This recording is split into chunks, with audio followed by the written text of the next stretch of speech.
We're here with BLP, the law firm, in central London, and today we're talking about transport and London versus the world.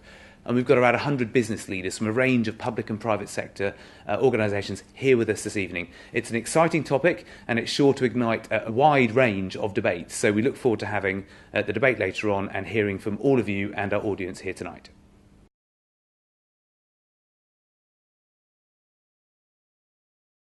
Thank you very much indeed for attending this evening. As always, it's a great pleasure to see so many new faces as well as so many regular faces from our different Radius events.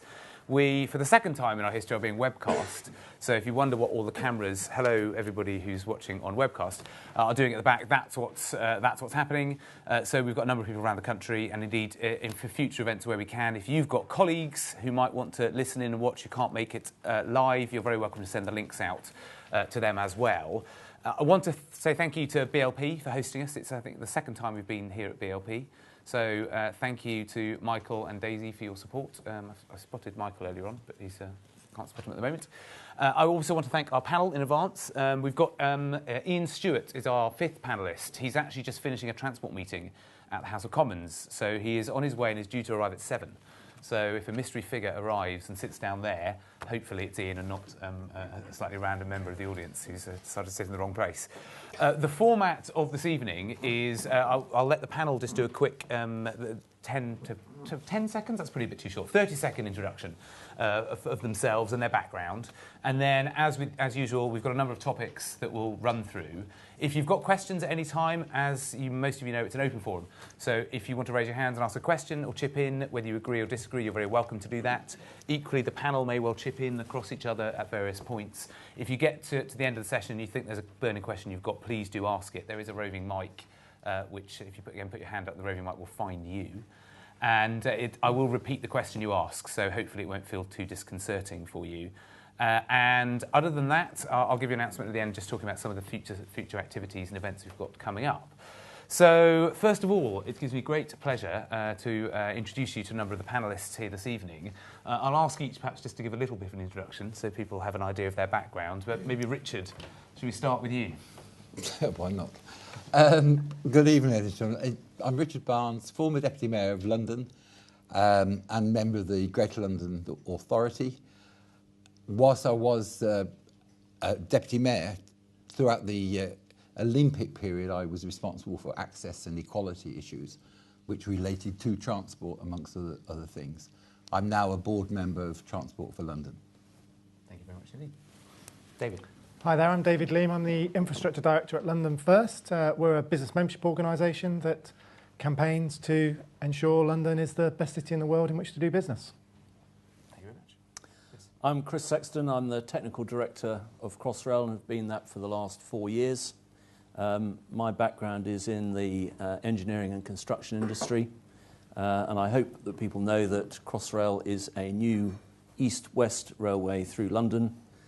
Started about 4 years ago, and the main part of it through central London will open in December 2018. Fantastic.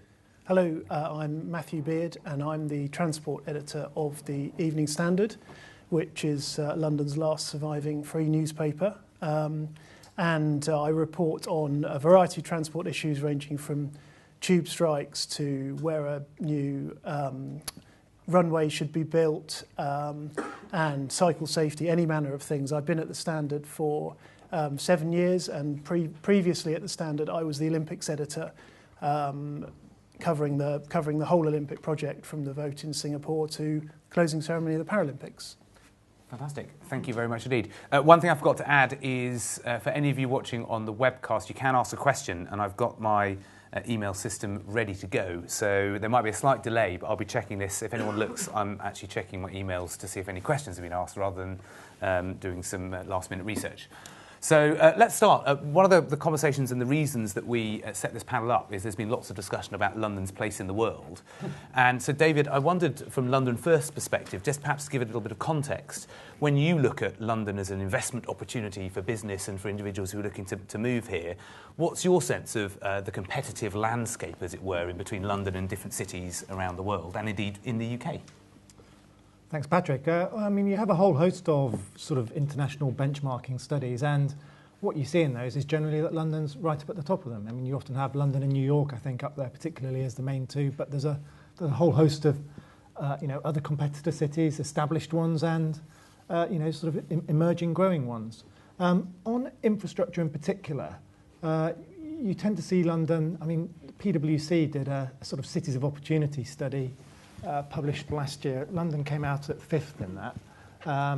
There were a couple of smaller cities that were slightly higher up, but generally that's pretty good actually for a city like London, where actually we were sort of first or early on many things. You think back, a lot of our infrastructure has Victorian heritage, and maintaining and upgrading that is quite a challenge, particularly in a lot of these benchmarking studies. If you see London compared against completely new cities, I think you always have to interrogate these studies a bit and think, what do they really mean? Because if you're able to build things from scratch, then it's an easier proposition to get it running and from day when one. you're out there selling London, as it were, Yeah. Is it New York that always comes up against as the major competitor, or is it for different projects or for different reasons, different cities?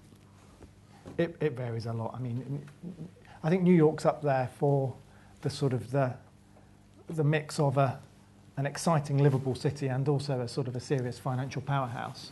There are a limited number of places that have both of those things. I mean, London's slightly unusual in being a centre for so many things, but there are cities right around the world that we're competing with. Yeah, thank you. And Richard, in your role as TfL, do you perhaps want to just give a bit of an overview of the challenge that London might face when it comes to transport? Because I know one of the figures that you mentioned was that we're due to grow from 8.5 million in population to around 10 million by 2030, which is a huge challenge in itself. But even where we stand now, what are the types of figures that we're talking about when it comes to people in London? Well, people in London, we are growing at the rate of a tube train full of people every week, which is quite a considerable number of people, I'm sure you can imagine. And that will present its own demands. I think the pressure on the transport organisations, including government and local government, is that their role is to build and sustain infrastructure which allows the wider economic development. You can see that with the extension of the Northern Line to Nine Elms and the development at Nine Elms, creating jobs, houses, etc. And also the Gospel Oak to Barking, I think it's called Barkingside, which was half announced today in the budget, which again will create some 9,000 jobs out in East London. So our role is to deliver an infrastructure which allows people to live and to work. But to put it in context, we carry 4.2 million people every day on the existing tube service. The buses carry, London Tramlink carries 28 million people every day. Docklands Light Railway, 100 million passengers a year. Even the boats take 8 million passengers a year. We have an infrastructure. There's a bar on the boat as well, though, so there's probably an incentive. Well, I haven't used it. You're obviously giving me advice. But those figures just simply demonstrate the crucial role that the transport infrastructure plays within the economy of London. Our purchasing power, our budget is between 3 and 4 times that of the Met Police, and we spend £3 billion a year on investment upgrading, but that generates 41,000 jobs outside London and jobs obviously inside London. We're crucial to the national economy. Over 50% of all bus journeys in England are in London. And Matthew, from your perspective, when you're reporting on transport, what are the major issues that crop up? And typically when you look at your view of transport at the moment, is there anything that you think is done particularly well, or is it potentially a challenge that crops up from your readers and your understanding of the situation? I think there's an acknowledgement that things have got an awful lot better over the last 5 or 10 years. The failures on the tube seem to become more infrequent due to various modernisation programmes which cost billions of pounds. I suppose the thing really that comes up with readers the whole time is the cost of fares, which are just about the most expensive on the planet. And we seem to have been sort of locked into a long-term period of above inflation fares, which has admittedly been suppressed this year, but they're still going up. That really is the main gripe, I suppose. If it's changed in nature, it's from the quality of the service to the cost of the service. And what about the transport mix at the moment? Where, from TfL's perspective, is there an investment in certain areas more than others? Because you must have a number of projects you're trying to balance at any one stage. So how do you prioritise where you think the investment is needed and in which service or its location? Well, part of it will be need. We have an ancient service over most of London, and the tunnels with ingress of water, pollution and whatever affect the roofing of the tube. So a lot is need in maintaining the system. And then there's also what are the economic opportunities which drive it. I mean, Crossrail, which falls part of the TfL regime, you said 4 years. I think it was first planned immediately after the war, wasn't it? And we've only just got going. It's one of these rushed projects. It first appeared in the London Plan in 1943 and sort of got going about 60 years later. Clearly we were hoping for German help to build the tunnels. That's another one.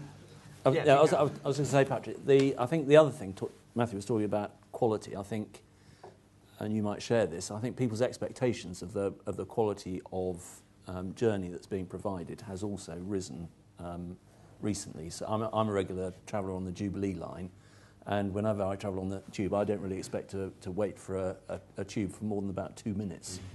And I think, as we're opening Crossrail in 2018, we're very aware of what people's expectations will be at that time, and they will expect not to have to wait for more than 2 minutes. They will expect not to be boiling. They will expect to be able to use their mobile phones and iPads. They may even expect to be able to buy sort of, a newspaper or something as part of their journey. So, as we're developing the infrastructure, we have to move with people's aspirations as we go. Thank you. So for those who don't, this is Iain Stewart, who's just joined us. You're about 5 minutes after the introduction, but we've spoken already, so I think you know some of the topics that are going to be coming up this evening. From your role, working within the Transport Select Committee, which I know you've been on in the past, but also working with Patrick McLaughlin, what are some of the challenges that you see when you look at London and London's role in the world, and in particular the transport infrastructure in London? Are there typical conversations that crop up when you're looking ahead and trying to plan? Yes, and it really applies to the rest of the country as well, that we have underinvested in our public transport infrastructure for many decades, and we're now playing catch-up. And many exciting projects already happening, Thameslink, Crossrail in London, and then other schemes around the country. But that's only going to get us so far. And you need to have a much longer horizon and look at further projects, such as Crossrail 2, which you need to start the planning for now. I mean, Thameslink, I think you just mentioned, used to be Thameslink 2000. And a decade on, we're still not quite there. So there's now the appetite to do that longer-term strategic planning. Look at big projects like High Speed 2, how that might fit in with the aviation capacity issue. And then within London, how you optimise transport within London and getting to these national and international hubs. And David, do you want to make a point? Yeah, just going to endorse what Iain said, particularly I think about the sort of, I think looking back to the last century, particularly the second half of the last century, we really did underinvest in our transport, and particularly in London. I mean, I began by, harking back at one point to the Victorians, and we often do this. They did an enormous amount on infrastructure. I guess then in the early part of the 20th century, we had the sort of the expansion of the tubes into the suburbs, of the rail system into the suburbs. But actually, if you look from sort of the Second World War onwards, actually, it's striking if you look at the population figures as well. Our previous population peak was in 1939, I think 8.6 million. We're probably going to hit that at some point this year, and London will be the biggest it ever was. But for much of the second half of the 20th century, London was declining, actually. And I think that sort of infected the mindset. We weren't sort of planning for the future in the way we should have been, actually. We weren't maintaining the tube and our assets. And, I look back to when I moved into, we didn't build new lines particularly. We built the Victoria line in the late 60s, was it? Or, we had the Jubilee line extension. We had the Piccadilly line extension to Heathrow, but all quite marginal, actually, not the sort of major activity you'd expect. And, I think back to when I moved to London in the 1990s, I lived on the Northern Line. Not only did you have to worry about the bloke at the front, Richard, but you had the guards at the back as well. And, I saw those trains in the London Transport Museum recently. There were museum pieces then. It seems incredible. And, Matthew's point, we have made enormous progress, but a lot more to do, I think. Can I say that heritage also presents massive challenges, because the tube was developed, or the tube infrastructure was developed by individual companies. The Met line is a different size to the Piccadilly line, is different to the District line. So if you're going to move forward, say with doors on platforms, they have to be at a different height and a different process and a different gap between them to meet the need of the tube. It is a massive, massive, expensive challenge. And is that a blocker, or is that just something that you have to live with? Because presumably you're not going to be able to get over that challenge for the foreseeable future. It's something you've got to deal with, but it also makes it more expensive because of the non-conformity across the system, shall we say. And Chris, with Crossrail, what comes first in your mind? Because we've talked about investment and planning. With Crossrail, is it a joint challenge and is it a two-horse race, so they're equally kind of one's pegging in front of the other, or do you need to get your investment in place first and then the planning comes afterwards? How did it work? With town planning or a whole any sort of planning? Well, I mean, the way in which Crossrail was set up was that the funding is provided by Transport for London and by the Department for Transport together with some other private funding, and the planning was enabled by the Crossrail Act, which was passed in 2008.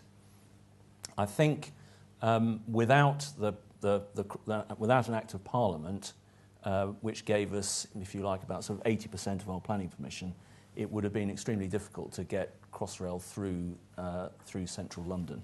So I think they went hand in hand. We have benefited from, as Richard was saying, much of Crossrail, in fact all of it in the centre of London, is new, and that has enabled us to make all the stations completely accessible, step-free from street level to train.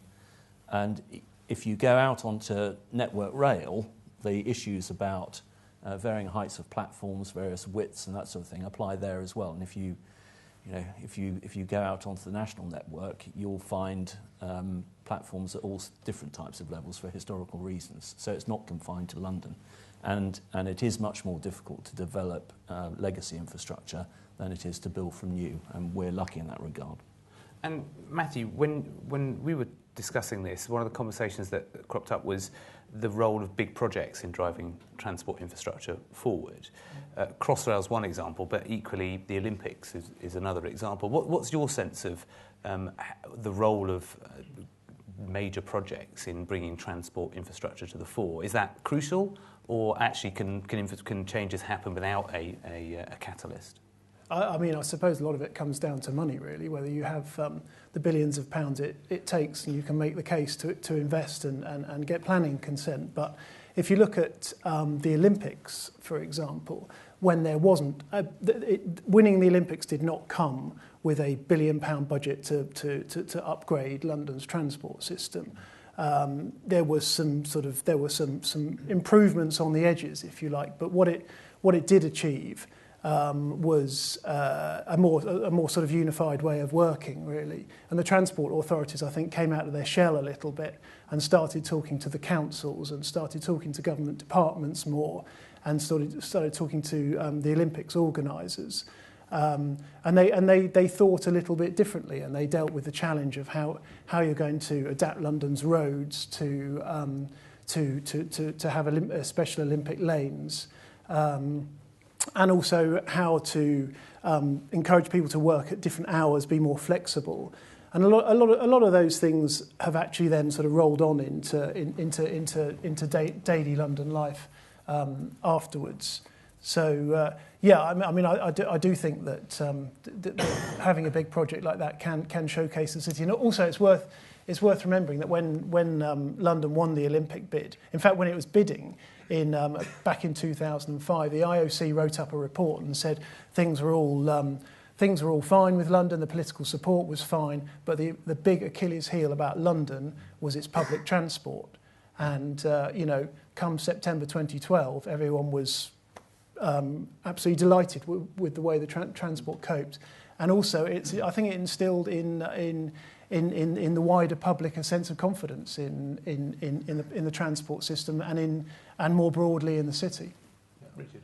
One of the strap lines which was adopted when we won the games, or the right to hold the games, was the most accessible games ever, and that was an enormous driver for Transport for London and the local authorities, which is why you see raised parts of platforms so that people can get into tubes where there's a gap between platform and step in, where ramps were developed, where negotiations with the union got them to put ramps by doors rather than, this is not our job, we want extra money for it.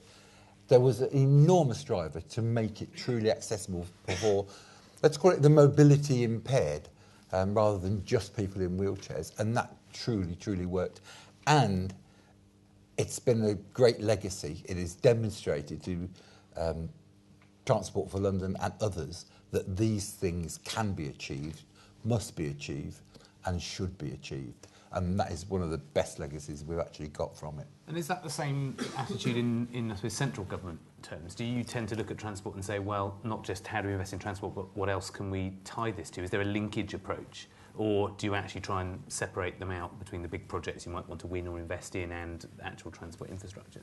No, I think you look at transport as part of a package.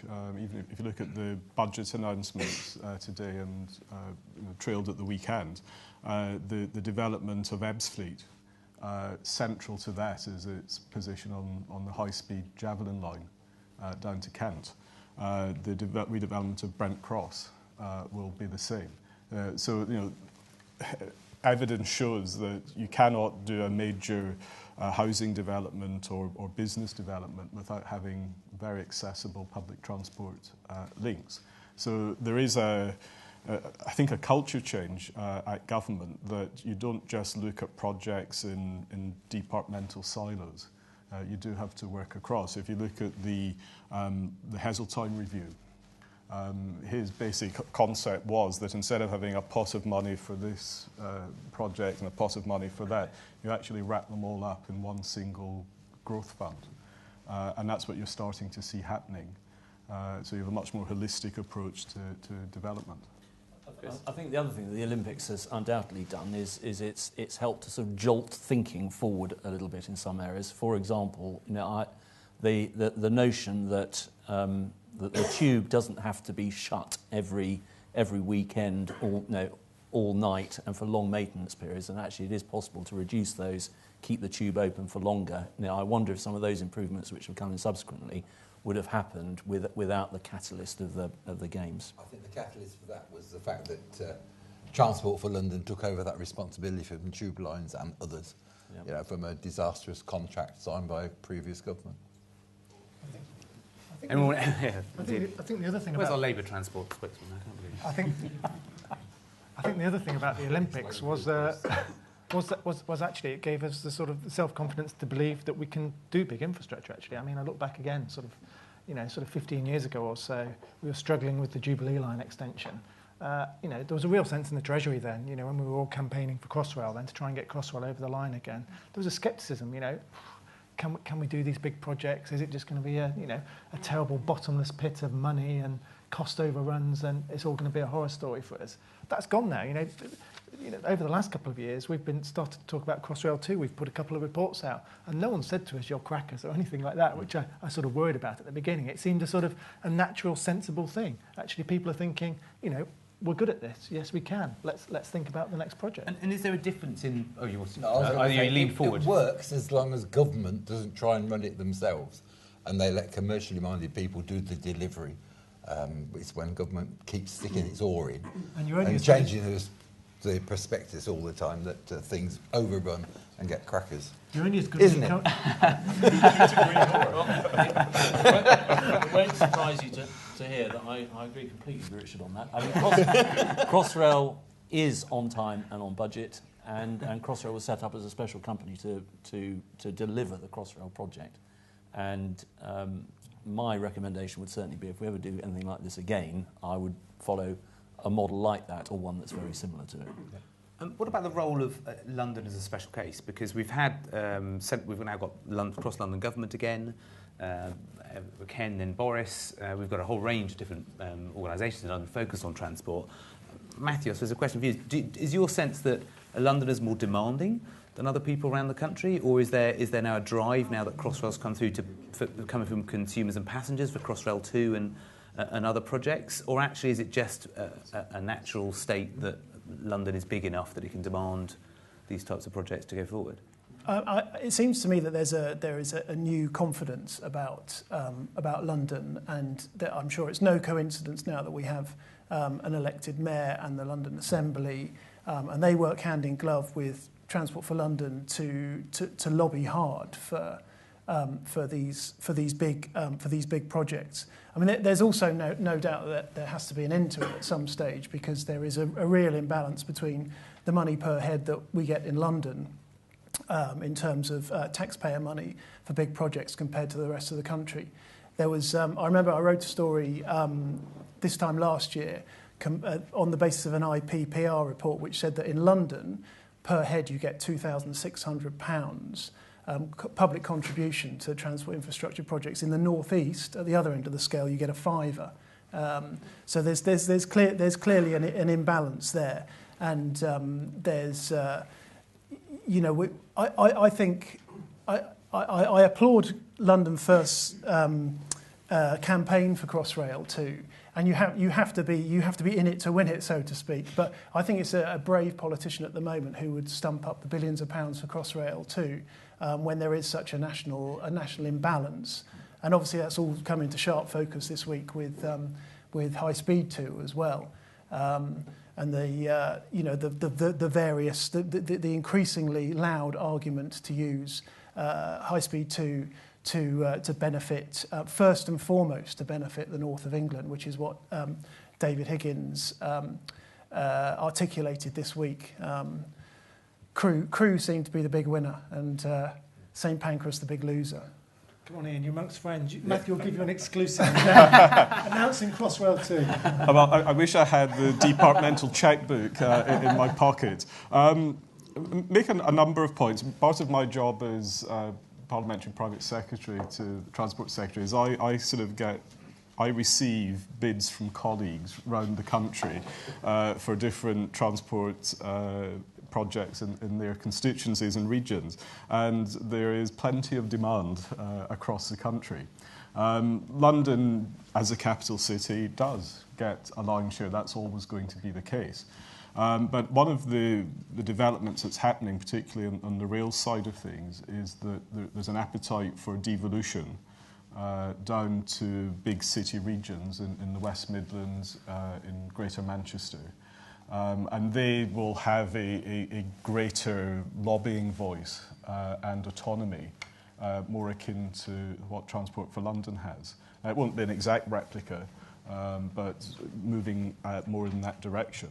But the other point is, that investment in the south of England, in London, can benefit the whole country. If it grows the country's economic well-being, that then helps the whole country. The importance is that other regions of the country are properly connected in. And that's one of the ambitions for High Speed 2. But High Speed 2 won't work just by putting a fast line in between London, Birmingham and the north of England. It's what happens at the other end, that their regions must be properly connected in to the terminal stations. Yeah. And that's the evidence from France and other countries. I'm just in support of that. And if you look at where the Crossrail pound is spent, in fact, we've just reviewed it, and at Tier 2 level, so that's at the subcontract level on Crossrail, about 3/4 of the Crossrail expenditure is spent outside London. And we've let some very big contracts to subcontractors for steel and provision of cranes and things like that, sort of multi-million-pound contracts outside London. So the fact that the money is being spent on a Crossrail project in London does not mean to say that's where the Crossrail pound is spent. In fact, it's spent much more widely, and we send a team out all over the UK to attract businesses to bid for Crossrail work, so that the money is quite well spread around, albeit mostly in the UK, sort of over 90% in the UK. And that's the same for TfL. We generate, as I said earlier, 41,000 jobs outside London. That is from rolling stock to railway sleepers and that the lines sit on, all come from outside London. So there is a massive generator. And the disproportionality comes from our inheritance and the lack of investment over the years as well. We are playing this catch-up.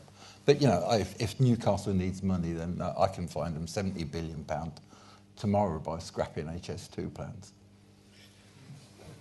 Yes, I am not in favour of it. I use high-speed trains to go to Europe, but I think it is the wrong route. And anyway. I'm sure we'll come back to it, HS2. Let's pick up another topic around airports. We haven't spoken much about air capacity and airport expansion. It's obviously been a hot topic, and that's something that's cropped up. From London First and a lobbying perspective, does that come up a lot? Do you have a view? What's your sense of how important it is and why it seems to take so utterly ludicrously long to get any decision made? It comes up an awful lot, and I think it's one of the big areas that stands out as a competitive threat for London, actually. I think if you look ahead over the next 10, 20 years, it's a real risk. I mean, you look at the history of airports policy since the war, really, and it's a very, very sorry tale. Successive governments of different colours. This was looked at extensively in the 60s. A proposal was started and then dropped in the oil crisis in the early 70s. Picked up again in the 90s, 2003 white paper decision, and then dropped again. So we've been going around in circles on this for a while. I think the fact of the recession in 2007-8 has bought us a bit of breathing space in terms of reducing demand a bit, and bigger planes, some of the slots changing hands again have provided a bit of headroom, and Heathrow and Gatwick have been able to expand some of the offerings to emerging markets. But there is a real sort of capacity crunch looming there, and we're all now looking to Howard Davis, I think, and his independent commission to find a solution. I mean, I think the most important thing is to find a solution that commands sufficient political and wider support that will actually happen. Precisely what that solution is, I think, certainly from a business point of view, we just if there's a solution there that Howard's going to recommend, then there's going to be some rallying behind. We're there, basically. And Matthew, do you have a sense of is the sense of frustration shared amongst the Evening Standard's readers? Because it must crop up an awful lot for you when there's anything to report on. Hugely. I mean, at the most basic level, if I wake up in the morning and it's foggy outside, then I know that there's going to be stories of cancellations at Heathrow Airport because it's so packed and the planes are run so closely together that there's absolutely no margin for error. And the guy in the control tower is no longer able to do it by sight, but they have to do it by computer. So that's at the sharp end. We've also had repeated summers of stories about what we handily call Heathrow hell, and it really is if you're involved in it.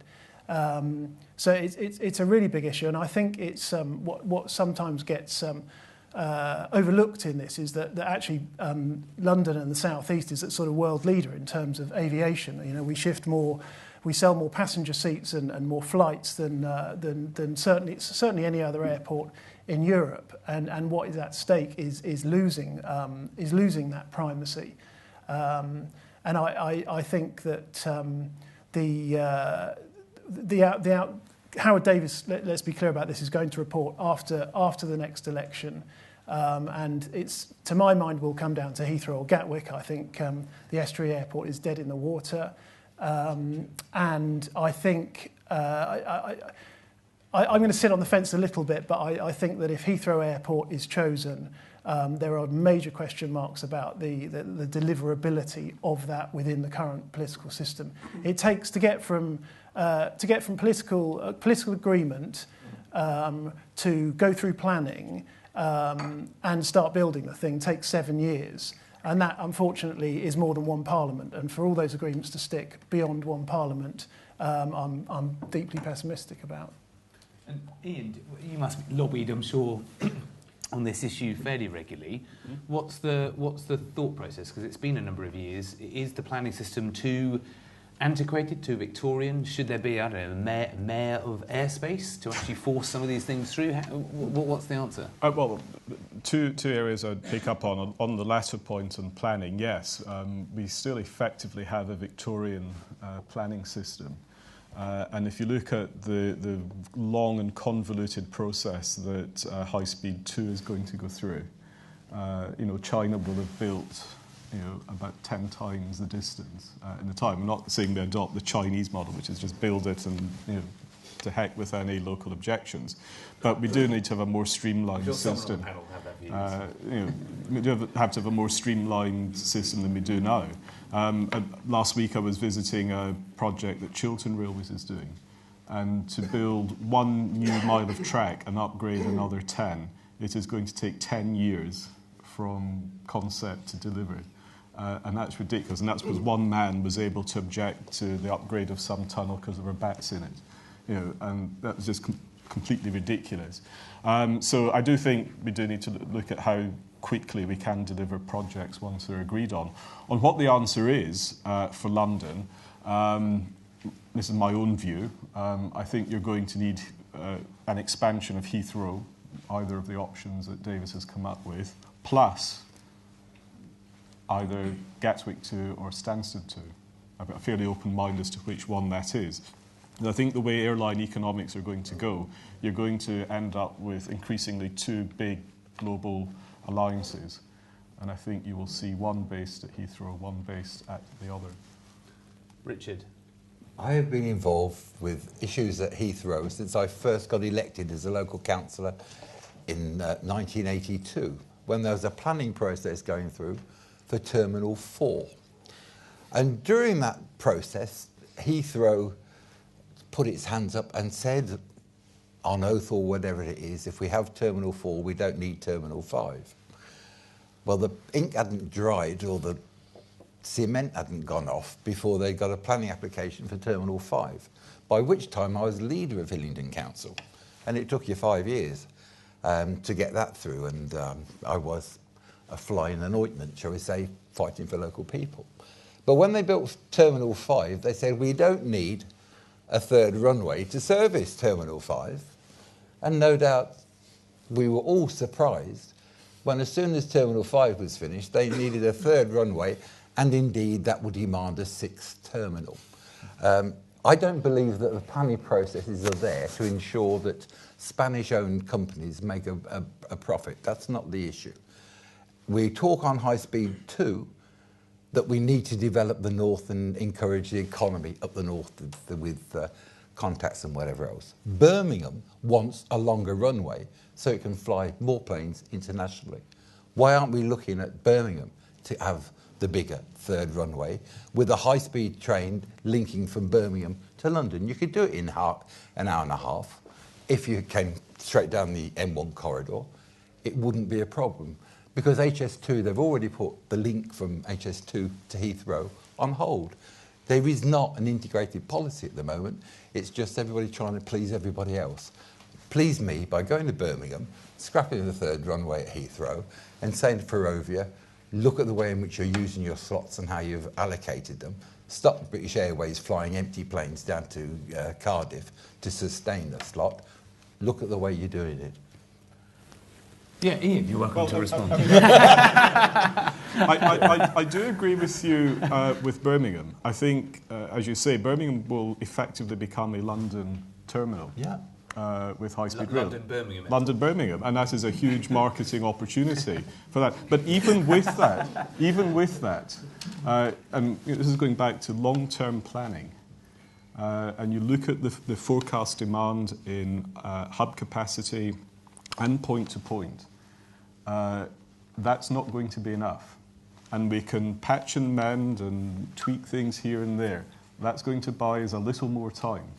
But we've got, unless we want to escalate airfares to a level that will suppress demand, we are going to need to build considerably more capacity in the Midlands and the south of England. Now, I say I've got a fairly open mind as to exactly what the answer is. I agree that estuary airport's dead in the water for all sorts of reasons, but I don't think you can escape expanding Heathrow, which is running at something like 99.5% capacity. You can't escape expanding that, but I don't think that on its own will be enough. You will need to double somewhere else as well. You just have to look at the market signals on this. I mean, the fact is that there's very high demand for Heathrow. There's quite high demand for Gatwick as well. Birmingham at the moment, I think, does have spare capacity, and airlines don't want to go there. People don't want to use it. Bigger planes. I'm very sceptical about Birmingham. That's already happening. I mean, the funny thing about airports is what we have here is private funders and investors queuing up to expand, particularly at Heathrow and Gatwick. We've got the private sector saying, we will build you new capacity here. It's not like a high-speed 2 or anything where it's almost entirely publicly funded. We've got private investors saying here, we will build you runways, let us. Yeah. By being critical, I'm no doubt labelled a NIMBY, but I can live with that. But you talk about the runway, doubling the capacity at Heathrow. Nobody yet has said, well, if we do this, we need to link the Piccadilly line from Uxbridge to Heathrow so that there's a continuous loop. Nobody yet has said, will this generate the need for another underground line?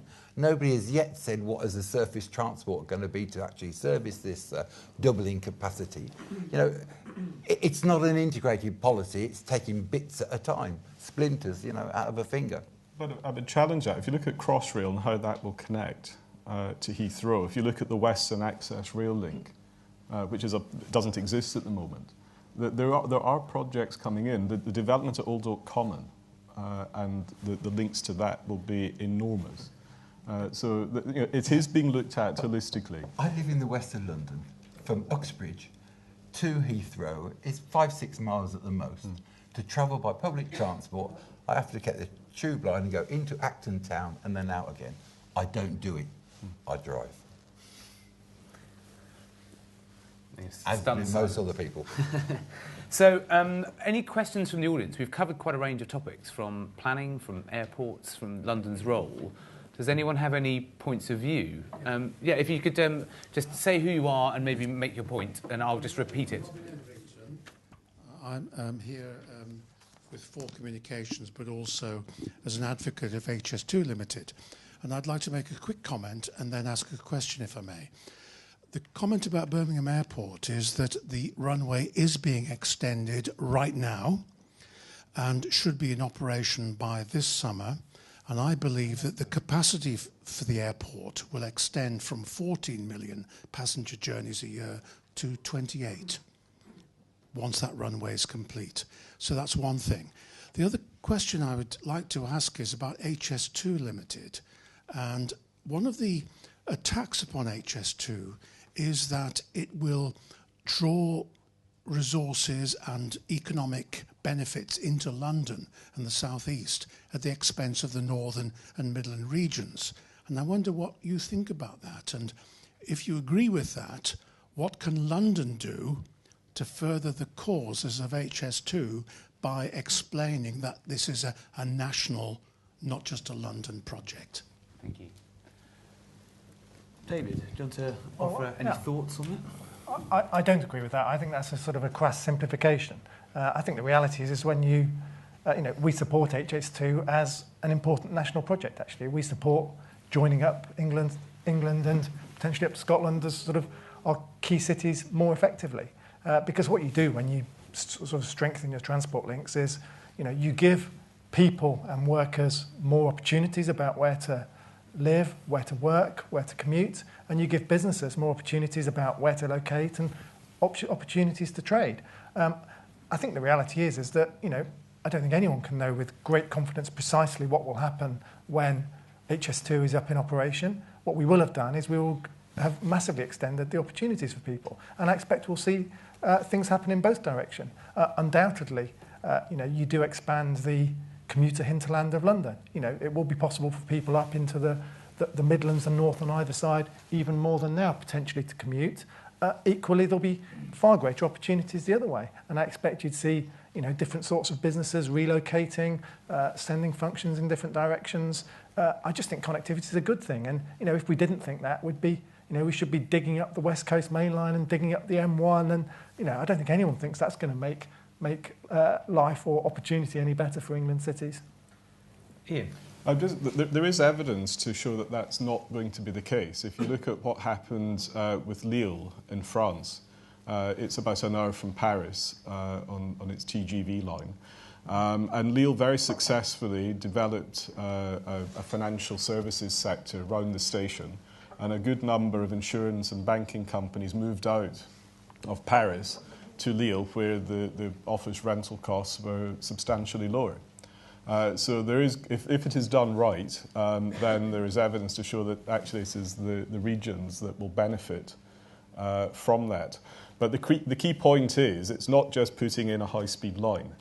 It's how that city region responds to the challenge to have good connectivity to the high-speed terminus. There have been plenty of examples where high-speed lines just gone in and it hasn't worked. It's how that, so you need to make sure it is part of an integrated transport development. And if you look at what Birmingham and Manchester are planning when HS2 comes to their cities, I think that's what you will see happening.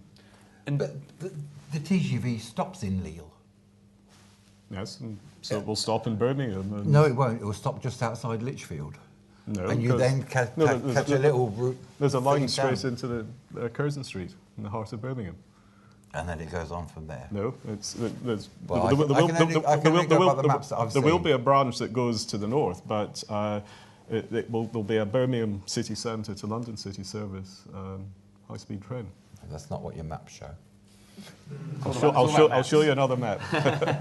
And Matthew, do you think when we look at it, do we get hung up in the niggly human aspects of some of these transport infrastructure perspectives? Because the HS2 rises quite a lot of emotion in a number of people in West London. Do you feel that you end up, and including you, so do you feel that sometimes it's overlooked what the greater economic benefit might be for the kind of human interest story sometimes? I think if anyone's confused about the benefits of HS2, then the original architects of it have only got themselves to blame, because in the very name of the project it's slightly misleading, high speed 2. I don't see the UK as being so big that you need to have a high speed link across the country. And I don't see the advantage of saving 10 minutes on a journey from the north of England to London. And now the argument has changed that High Speed 2 is built to enhance capacity and take the pressure off the existing network, which seems to me to make a lot more sense. But I'm still really digesting that. And as to the argument as to whether people will be moving, whether the line will bring more of an economic boost to London or vice versa. I would have thought that's anybody's guess at the moment. The thing about the High Speed 2 as it impacts London, to come back to your question, High Speed 2 as it impacts London, there are two main points, really. One is Camden. There's an awful lot of resentment in Camden about, they call it a decade of disruption that it will cause. I think 80% of disruption of phase 1 of High Speed 2 actually happens in Camden. For all the lobbying you hear from the Chilterns, actually the people who are going to have to move out of their homes and get probably fairly poorly compensated are in Camden. And the other issue for London is how the existing transport network copes with the extra passengers. Passenger numbers in Euston will double to 50,000 in the morning peak if and when High Speed 2 arrives there. I mean, that's a really big challenge for Transport for London and for the Mayor. That would be music to the ears of David, who wants Crossrail 2, which would dissipate those passengers arriving. And when you look at, Chris, from the perspective of how Crossrail has fared versus HS2, do you see similarities in some of the challenges you've had to face from, I suppose, local and national politicians, those who do and don't want to support what you're trying to do? How does that play out when you're trying to plan some of these projects? No. I mean, the big difference in that regard... It's all rosy. No. I'll just say the big difference between Crossrail and HS2 with regards to localism and NIMBYism and that sort of thing is that generally speaking, Crossrail as a sort of light rail and metro service stops a lot. And the people who are suffering the inconvenience and the disruption to their lives are generally speaking the people who are going to benefit from it when it opens, almost invariably. There are some exceptions to that around the sort of Custom House area down by the city airport, but generally speaking, and that helps us enormously. And for HS2, if the line is going through your back garden or next to your house and the nearest station is still 40 miles away and you're not really going to use it, then you probably have a different approach to localism or NIMBYism. So I think that is a difference. But you are also, where you come above ground, using existing rail networks, are you not? You're not creating a new network which disrupts everybody else. On the surface, you're quite right. I mean, we are using existing Network Rail sort of stations and lines. So that there is. I mean, it's not all a bed of roses because if you're in business in London, Crossrail is not opening until 2018. It's unfortunately 2014 now, and sort of 4 years of disruption if you're trying to run a business in central London. Those benefits you may never see. So there are certainly challenges, but I think principally the beneficiaries and the people with the disruption are generally speaking the same. And let's maybe move on a little bit to talk about funding. When it comes to funding of transport projects, how do you see things differently, perhaps from the UK perspective versus other countries in the world? The Hong Kong transport system, the system in China, how does that work? Where do you get your funding from and how much of a challenge is that? I mean, just to go off the point slightly, I briefed a Chinese delegation yesterday from the Chinese government who were visiting us, and I must say when I talked about planning permission, they all looked slightly bemused. But in terms of funding, again, I would say I think we've got it right in that the funding for Crossrail is secure. It's provided by central government and by Transport for London, and it's all there. Other models in the mass transit railway in Hong Kong, which is a hugely successful metro network and held in enormously high regard by I think everybody who lives in Hong Kong, is largely funded by oversight development above the station. So if they build a new station, they can put a sort of 40, 50, 60, 70-storey block on top of it, and that effectively funds the railway. I mean, in London, you can't do that, and so we have a different model. In Paris, you may know they're planning to build a new railway around Paris called the Grande Société, which is, I guess, doing the same sort of thing in Paris as the Overground is doing for London.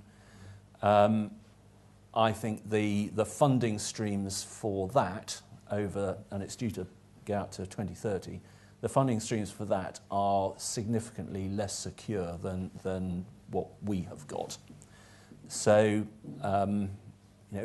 whether we'll see it's like again, I don't know, but having a budget with which to build a project and then sticking to it seems to me not a bad way of going about things. And David, what about your view? I mean, should there be more public or more private funding for these things? What's Manifest's perspective? I mean, I think Crossrail's a striking example, actually, and if you'll forgive me, Chris, I don't think you did sort of full justice to the complexity of the funding package, because one of the really striking things about Crossrail, and I think one of the things that's slightly exceptional about London and the South East, actually, is the opportunity for these mixed funding packages. I mean, if you look at Crossrail, it's best part of a 15 billion project, actually only 5 and a bit billion from that is coming from DFT centrally. The rest of it is essentially coming from London and Londoners in different forms, partly through the business rate supplement, partly through developer contributions around stations, partly through the point Matthew made earlier about fare payers. Actually, it's Londoners and London that is, bearing the weight of this on their shoulders. The same, I think, would have to be true for something like Crossrail 2 and the work we did looking at potential options for funding that said exactly that. I think there are a couple of areas where we can do more. I think the joining up transport and development better is a ripe area. And actually, this is going back to the old idea. I mean, when London, when we built extended the metropolitan line into the suburbs in the last century, Metroland, I mean, that was all about joining up your transport extensions with development.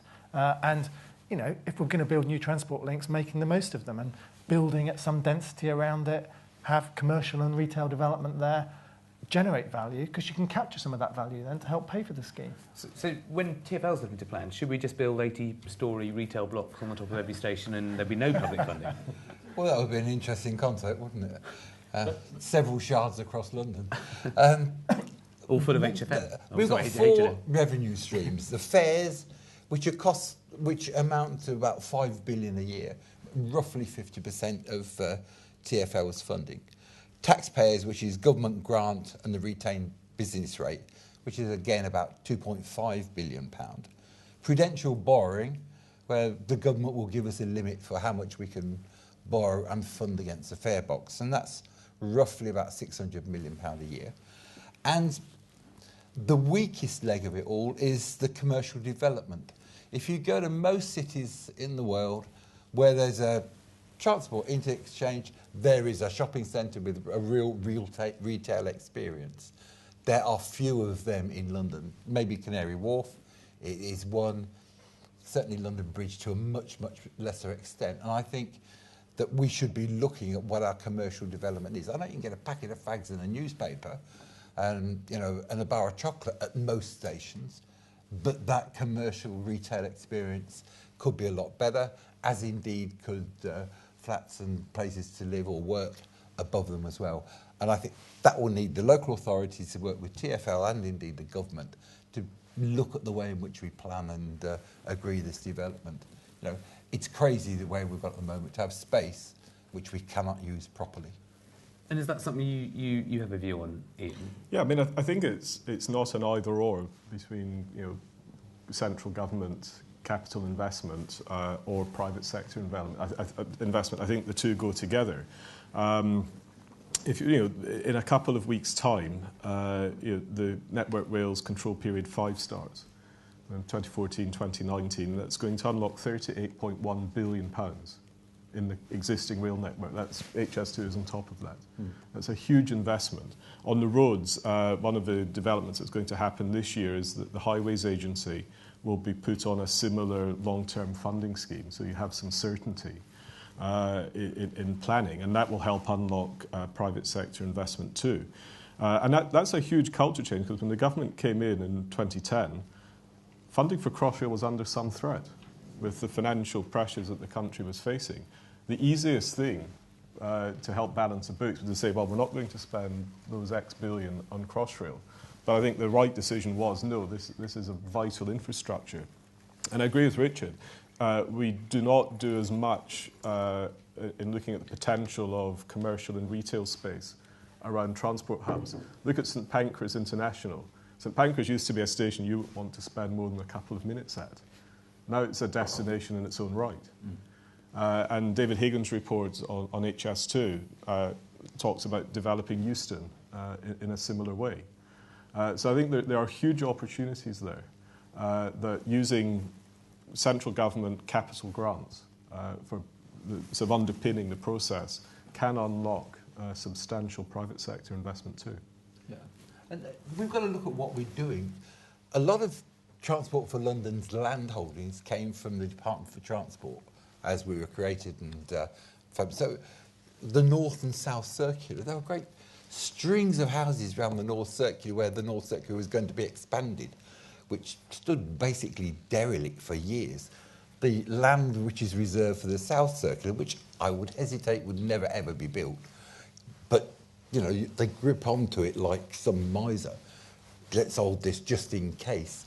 And the way in which we reserve land for projects which are never going to happen, we ought to start being brave and say, let's offload, let's have the financial benefit and plough it back into the service. And do you think, Matthew, there's a public appetite for higher private sector investment as opposed to higher public sector investment? I think there's a certain amount of sympathy with what Transport for London are trying to do at the moment. They sort of increasingly commercialise their assets around London. They've got, I think it's something like 200 properties, 200 addresses across London, and they're making a virtue out of necessity essentially, because more modest funding settlements during the recession means they have to find other income streams. And of course the sharp end of this is the closure of tube ticket offices. Almost across the board, almost all of the 260 ticket offices will be closed starting in about 6 months' time, and some of that space will be used for retail, and that is prime retail space, and that's going to make TfL a lot of money. And so yes, I do think there's sympathy with that. I think there's always one proviso. It's that you don't do a private sector deal that ends up mortgaging. It's a heavily mortgaged deal essentially that ends up with higher fares, because that's when passengers really, and they are very sensitive to that at the moment for good reason. It's got to make a contribution. And Chris, when it comes to investment in infrastructure projects, last week a couple of weeks ago was Apprentice Week. So what about the contribution of the transport sector and projects such as Crossrail into the skills arena? What's your view as to how Crossrail and other infrastructure projects play into that? I think mega projects like Crossrail have a huge opportunity to coalesce at the moment, in our case, the whole of the construction industry around one table and get things moving. For example, to get more people interested in engineering, which, to David's point about the Victorians, in the Victorian age, engineering was something which probably people aspired to do. Post-war, that's probably rather less the case, and it tends to be associated with someone who comes and fixes the drain. So there's an opportunity to do that. We've just had Apprentices Week, and again, apprentices as a concept is something which in the UK we've rather forgotten about over the past 30 or 40 years, and there's an opportunity to re-energise that, and the way in which you can do that is by mandating to your supply chain that for each £1 million of contract they have to take on a number of apprentices, and you can mandate it and get a bit of traction around that. You can do more for technicians, so non-graduates, people who've come through what used to be called the technical colleges, and you can recognise their qualifications formally. And you can also, I think, take a lead in diversity. I'm afraid your panel doesn't represent that terribly well. But certainly in the construction industry, gender diversity is a big issue.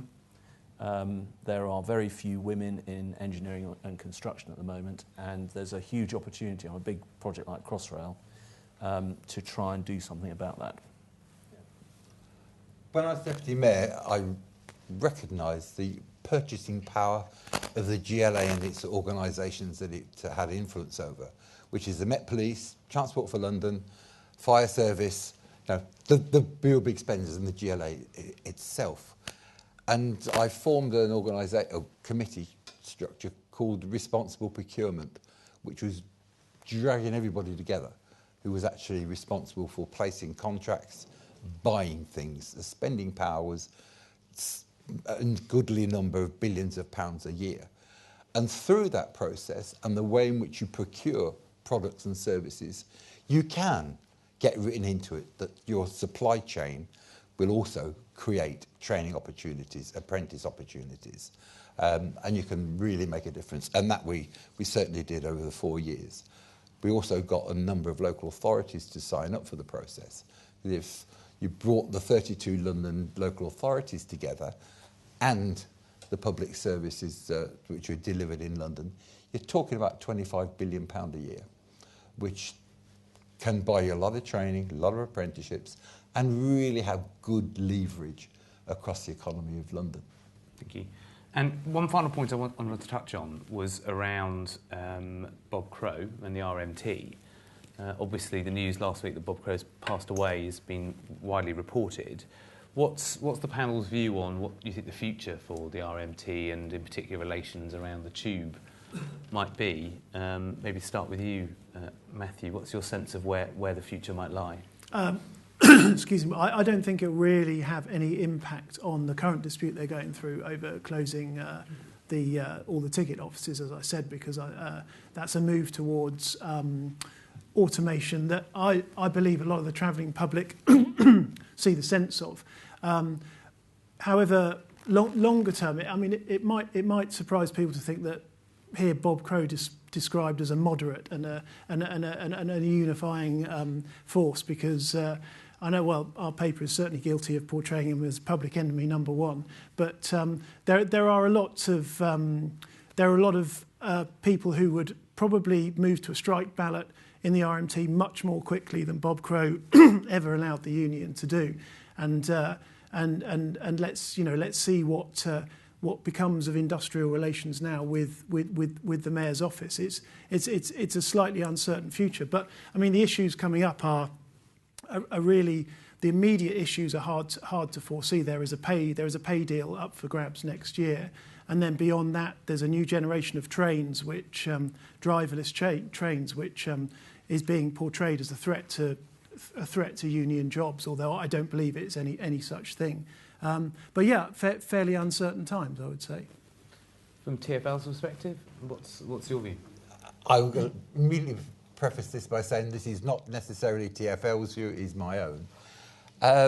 On the ticket closure, less than 3% of passenger interface buying a ticket happens at the ticket kiosks as they stand at the moment. You know, it's not sustainable.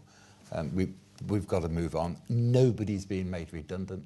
Indeed, I have friends who work in the ticket offices who are currently being trained as drivers. It's just some examples. So nobody's losing the job. No force. That progress has got to happen. Bob Crow was an interesting character. And you can judge him on a number of levels. Was he a good trade union leader representing his members? Did he drive up their wages? Did he improve their conditions? Yes. Was that his main task? Yes, it was. Should he have had a broader vision of what the impact of what he's doing affects London? Yes, maybe he should have done. And that is where we come and paint him as, the devil incarnate, because he was single-minded about his objectives. So you can, on the one hand, you could admire him for being a damn good negotiator as part of the unions, and as a member of the travelling public, curse him every day for making it a real challenge to get to work on strike days. The person I have greatest sympathy for is St Peter, because Bob Crow died, followed by the flying picket Tony Benn, and now they are both at the gate demanding entrance or a change to the fare structure to get people into heaven. And Iain, do you think it'll have any impact on how you plan and national governance?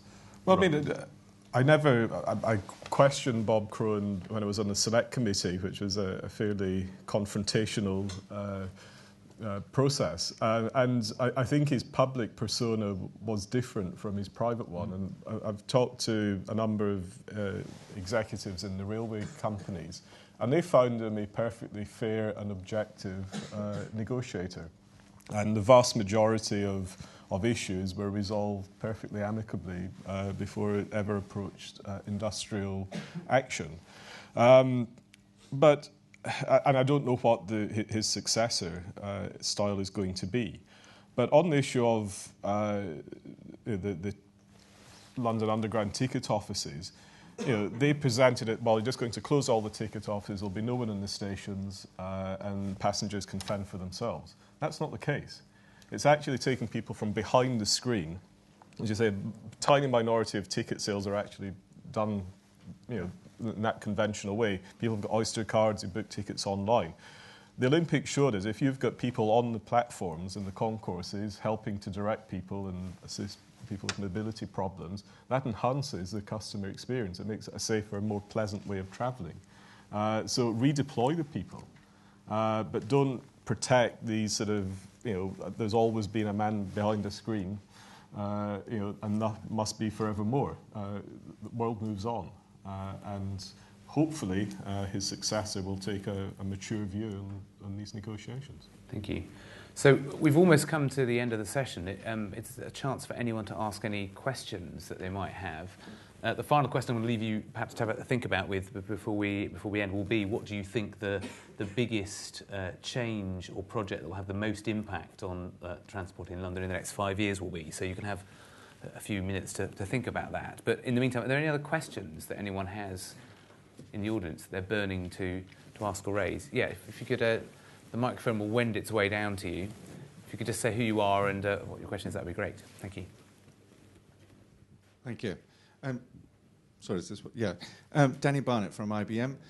I was interested because we talked a little bit or touched a little bit about changes in travelling patterns as a result of the Olympics, more flexible travelling, more flexible working times. But we didn't, I got the impression that we were talking about travel continuing in exactly the same way as it has in the past, kind of inexorably forward. I mean, are people making the same number of trips per head? Are they travelling to the same degree as they will? And do you think that will continue indefinitely into the future?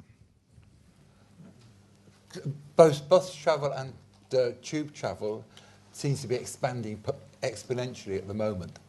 And hence longer tubes, expansion or extending the stations as well, higher frequency of tubes as well with the new signalling and new control process. So there's more tubes actually on the line than there are stations. Hence, when one goes wrong, there's a major problem. I think we've got to begin to think, and just perhaps answering your last question, we've got to think more laterally. How are we connecting the suburbs with each other? And people travel into London because that is where the jobs are. And both central government, the local governments in London and the mayoralty have got to look at how we develop the suburbs as places of work rather than as dormitory towns, which people use to travel into central London. And that's got to be a key change. With technology, I don't see why all the banks are in central London, unless it's because that's where they indulge themselves after work. I nearly was awful to them, but I won't be. With modern technology, they can be out in Uxbridge or Harrow or wherever else and talk to each other. Or even further. Or even further. When 9/11 happened, within 2 hours, the City of London had taken over the trading of many of the companies that were there in New York. It was as quick and as effective and as efficient as that, which is why the stock market didn't ultimately crash. And yet we don't seem to be able to do it between the City of London and Croydon. I oppose the question and the challenge. Iain, and then I think Matthew. I think technology does offer huge opportunities for changing traditional commuting patterns. The last job I had before I was elected, I worked in executive search. My home's in Milton Keynes. I didn't want to travel in on the crowded trains at 7:30 in the morning. So I was able to log into the database, do emails, research, whatever, for a couple of hours, and then travel in mid-morning for whatever meetings I had. So I think, if you look at the economics of the railways, it's grossly inefficient. They build all these carriages to transport vast numbers of people in to the city. Then they stand in sidings for most of the rest of the day until they travel people back home. So if you can spread the load, that makes good economic sense. But I don't think that will replace the need. I think journeys are going to go up. If you look at the load patterns on the tube, I'm told that Saturdays and Sundays are now as busy as the traditional weekday morning and evening peaks. People are going to travel more for leisure and all sorts of reasons. So yes, you can use technology, but I don't think that's going to diminish demand in the network at all. It can contain the growth, though, can't it? Yeah. In answer to your question, I think what I was saying about during the Olympics is people did change their patterns. They travelled, they commuted at different times of day, and they did it en masse. But that was really only achieved through a huge public information campaign, a huge and very expensive public information campaign. You know, this is a one-off. We're not expecting you to do this month in, month out. What they did achieve during the Olympics that is longer lasting are these sort of sophisticated ways of using computers to trigger traffic lights and move traffic flows. But actually, I think the one thing, if you want to achieve lasting, flexible working hours in order to take the burden off the public transport network, is by introducing, it comes out the same old thing, the cost of the fare. More flexible fares would make a difference, and the mayor and the government have both promised more flexible fares. I know the government have talked about running a pilot on a commuter line from the south on Southeastern, I believe, although I haven't actually seen that happen yet. So essentially, you offer rather than a 7-day ticket, you offer a 2-day ticket, season ticket. And it makes it more affordable. People can make those decisions more easily. At the moment, it's a very rigid structure, and it looks out of date to me. David?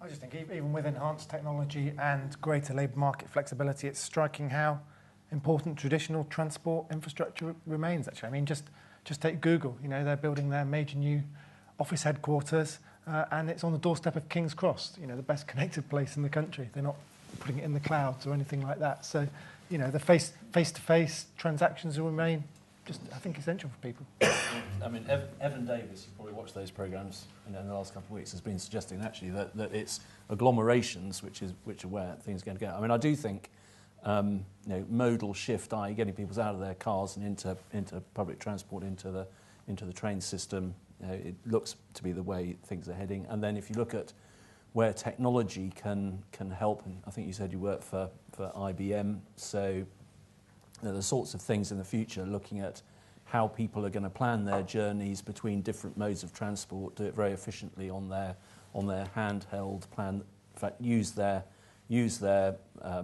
iPhone in lieu of wayfinding, in lieu of sort of traditional planning of journeys. All that sort of thing, I think, will all come into play. Any other questions that anybody's got? Yeah.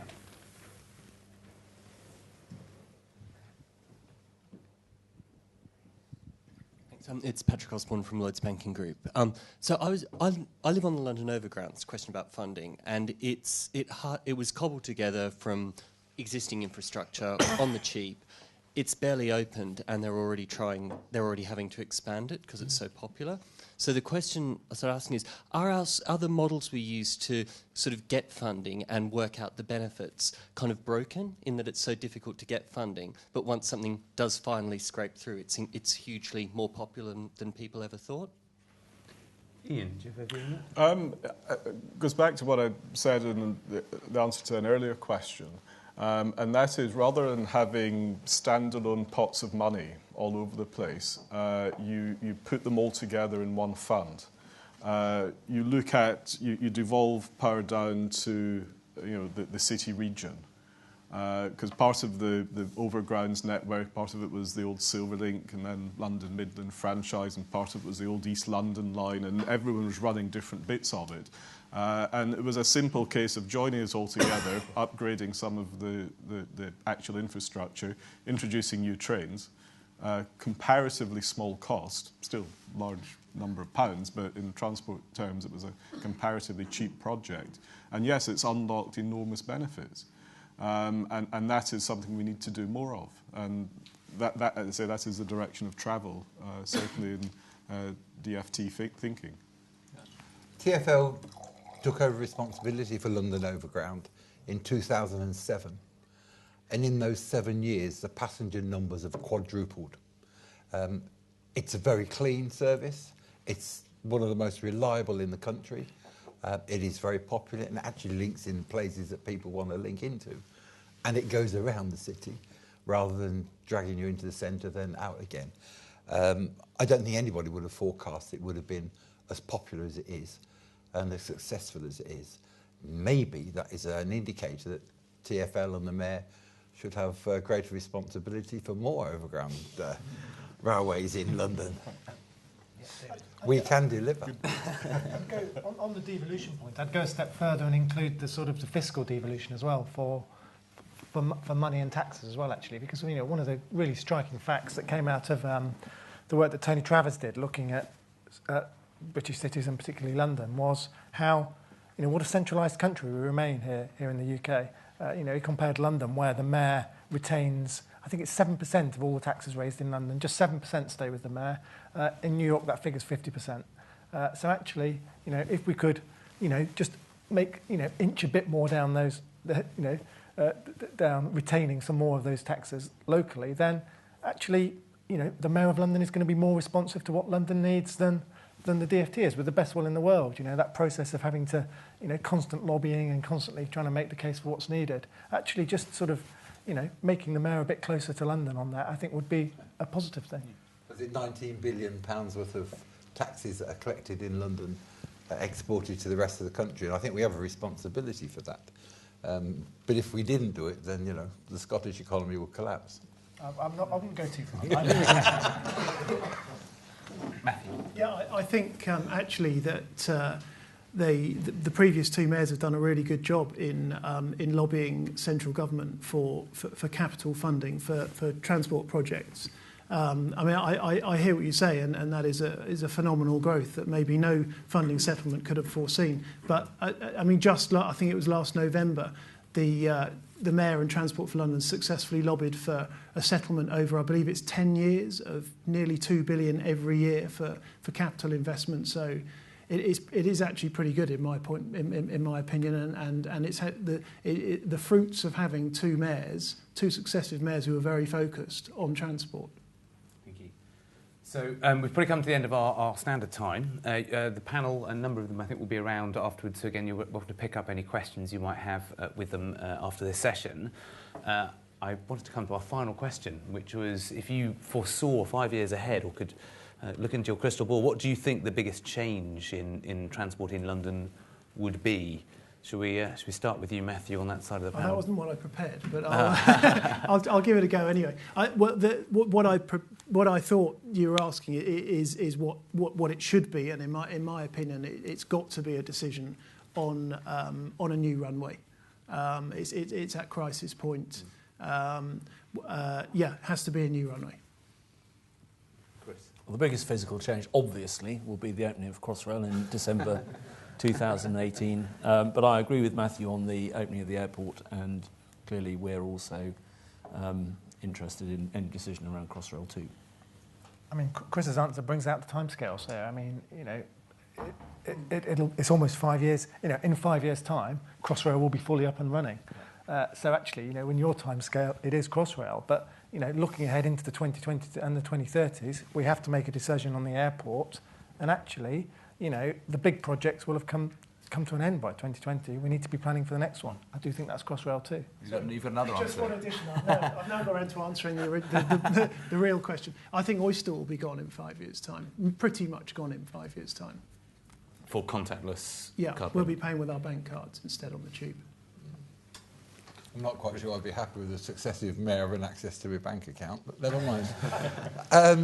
If the decision for HS2 goes ahead, if the decision on the third runway goes ahead, then I would hope in the next 5 years that also decisions to improve the transport infrastructure and the availability of a new tube line from Euston across the river to help dissipate the passenger numbers that come there. I hope that there's approval of funding to link up the Piccadilly line so it makes a loop from Heathrow so the west and the north and the northwest are connected by public transport services properly, that there is an integrated transport policy. I remember a former deputy leader or deputy prime minister talking about an integrated transport policy many, many years ago, about 1997, 98. But we're still waiting for somebody to deliver one, and it would be nice if we had it. Thank you. Iain? I don't disagree with the aviation point. Crossrail clearly will be a huge step change, but if I can draw on one specific part of it, I think what's going to happen at Old Oak Common, when it links in eventually to high-speed rail, the Great Western Line, that is going to be a huge development opportunity in London. And I don't think many people fully appreciate the scale of the opportunity there. I think that will be the one single biggest change that we'll see. Good. Thank you very much indeed. So Iain, Richard, David, Chris, Matthew, thank you very much for your time. Thank you for all of you for joining us. We've got quite a packed next few events. April the 15th, we've got drinks out in the east of London and a networking event at Lean Rosé. We've got Lord Collins, who wrote the funding report into the links between Labour and the unions, will be giving us his insight into that process. We've then got an event on May the 19th, which has got a number of experts in boards and board structures. So we'll be talking about what's changed with the role of the board. So if any of you budding CEOs or CFOs or CMOs out there, what's changed, what's changing, what does it mean for having a diverse mix of people, and what indeed do those boards now do? And then on June the 16th, we've got our rescheduled event on business ethics. So we'll be looking at what are some of the challenges of doing business around the world for both individuals, different diverse teams you might send over there, where should and shouldn't you be doing business, and are there certain industries that we should or shouldn't be doing business in the first place. So we've got BAE Systems, we've got Amex, we've got the Institute of Business Ethics, we've also got a lecture on ethics and Christianity coming down from Cambridge. So a real wide range of people on that panel. It should be fascinating to have that discussion. It just remains for me to say thank you to BLP for hosting, and I hope you all enjoyed the evening. We've got some drinks and some canapes afterwards. So thank you very much. Can we thank the chair?